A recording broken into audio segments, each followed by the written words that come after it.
కుక్కలో నక్కలో పట్టిపోతున్నాయిరా, వాళ్ళు వీళ్ళు వేసుకెళ్ళిపోతున్నారు, చాలామంది చెప్పులు పోతున్నాయి. కనుక నీకు ఒక పని చెప్తాను నాన్న, ఆ చెప్పులు నీకు ఒక స్టాండ్ ఇస్తాను, ఆ స్టాండ్లో వరుసను పెట్టరా, వాళ్ళు పరిశుద్ధుల పాదాలు రా, ఆ పరిచర్య చేయడం నీకు భాగ్యం అని చెప్తే, అలాగే పాస్టర్ గారు అన్నాడట.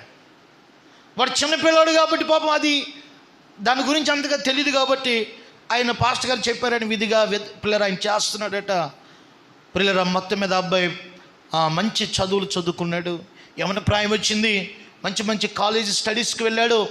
ప్రియమైన దేవుని వెళ్ళారా, ఈ రోజున మనం చూస్తే 5వ తరగతి చదివిన వాళ్ళకి ఏమొచ్చేస్తున్నాయి కొమ్ములు, ఇంతకుముందుకు డిగ్రీ చదివినోడికి వచ్చి కొమ్ములు, ఒకడికి ఎవరికి వచ్చేస్తున్నాయి 6వ తరగతికి వచ్చేస్తున్నాయి. ఆడు అన్నాడు అంతే, నేను వెళ్ళంటున్నాడు అంతే, నేను వెళ్ళంటున్నాడు అంతే బడికి.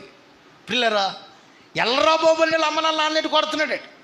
అంటే ఇప్పుడు పరిస్థితి ఎంత ఎలాగ వచ్చిందంటే 5వ తరగతోడికి కూడా జరిగిపోయే పరిస్థితి తల్లిదండ్రులకి వచ్చింది.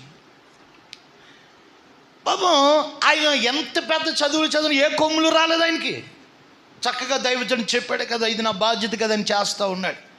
అన్ఎక్స్పెక్టెడ్గా జరిగిన ఒక మంచి విషయం ఏంటంటే పిల్లరా, ఆయన పోటీ పరీక్షలు రాస్తున్నప్పుడు కలెక్టర్ అయిపోయాడండి. ఆయన ఐఏఎస్ అయిపోయాడు. పిల్ల చాలా గర్వించారు ఆ ప్రాంతం వాళ్ళు, మరి ముఖ్యంగా సంఘపు వాళ్ళు. ఎందుకనంటే మా సంఘంలో బిడ్డ ఏమైపోయాడు, కలెక్టర్ అయిపోయాడు, కలెక్టర్ ఉన్నాడు మా సంఘంలో అని పిల్లరా వాళ్ళు గర్వంగా చెప్పుకుంటున్నారు.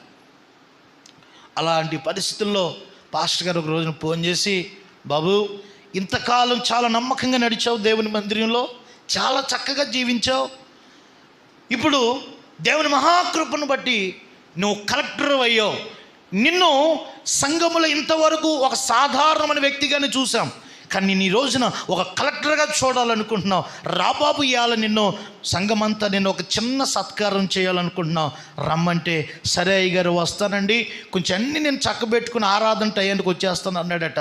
మొత్తం మీద సంఘ బిడ్డలందరూ కూడా, మరి కలెక్టర్ కాదండి, ప్రభుత్వ ప్రతినిధి కాదు ఇప్పుడు, అయితే వాళ్ళు ప్రేమతో మొత్తం కట్అవుట్లు కట్టారు, ఫ్లెక్సీలు కట్టించారు, మంచి విందు చేశారు, మంచిగా అబ్బా ఆయన వస్తే మంచిగా సత్కరించడానికి ఒక మంచి సభ ఏర్పాటు చేశారు, ఆరాధన జరుగుతుంది, అనేక మంది వచ్చారు. సరే వస్తాడంటే రాలేదు.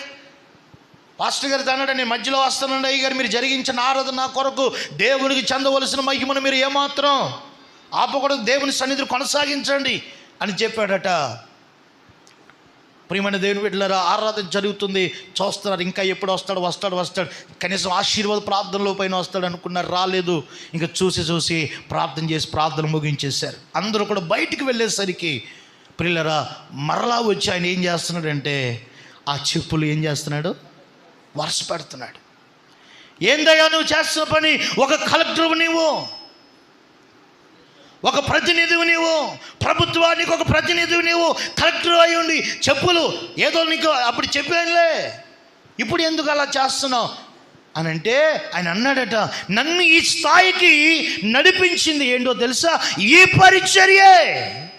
ఈ రోజున దేవుని పరిచర్యలో ఏదో ఒక నమ్మకత్వం నీకు ఉండాలి, ఏదో ఒక విధి నీకు ఉండాలి, ఏదో ఒక ధర్మము నీకు ఉండాలి, ఏదో ఒక క్రమము నీకు ఉండాలి, ఏదో ఒక తీర్మానము నీకు ఉండాలి.